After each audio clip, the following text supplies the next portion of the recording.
Most of us are living in a psychological waiting room.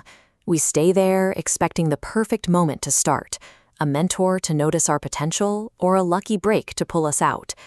This behavior isn't just harmless procrastination. It is an active choice to outsource our life's trajectory to random chance. This is the savior illusion. The savior illusion is a psychological defense mechanism where a person subconsciously expects an external force to solve their problems. We build this mental safety net to avoid the pressure of potential failure. If we believe that a boss, a partner, or a stroke of luck will eventually arrive to fix things, we are no longer responsible for our current unhappiness. But as long as we wait, we are trading our actual ability to act for a comfortable fiction. Eventually, that fiction collapses. You look around and realize the brutal truth. No one is coming to save you. The moment this isolation is fully realized, the brain's first response is a sharp spike of anxiety. This happens because you are suddenly left without any external excuses for your setbacks. Modern society often enables this passivity, encouraging us to seek external validation for our struggles, rather than developing internal resilience. If the rescue is a lie, how do you survive the weight of your own reality? Reaching this psychological low point is not a tragedy. It is the necessary starting point for true adulthood. Survival requires a framework like Stoicism.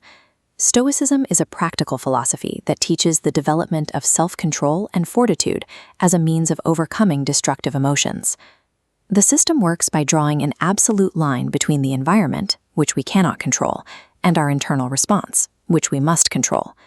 By focusing only on the response, this framework requires you to take total ownership of your situation, regardless of whose fault it is. Viktor Frankl tested this framework in the darkest conditions imaginable. Frankl was an Austrian psychiatrist who survived 4 different concentration camps during the Holocaust. Frankl realized that while his captors could control his body and his physical suffering, they could not dictate the meaning he assigned to that suffering. He used this internal agency to manufacture a sense of purpose, even when his external environment offered none. Frankl's survival demonstrates that agency isn't about avoiding pain, it's about claiming ownership of how you move through it. Adopting this level of ownership deletes the brain's default waiting program. It shifts the mind into a problem-solving state, looking for leverage points instead of excuses. This change separates true self-reliance from the toxic patterns of modern hustle culture. Hustle culture is the societal pressure to work constantly, sacrificing health and personal meaning.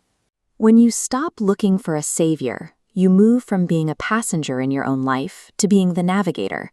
This shift is the definitive marker of a mature and resilient character.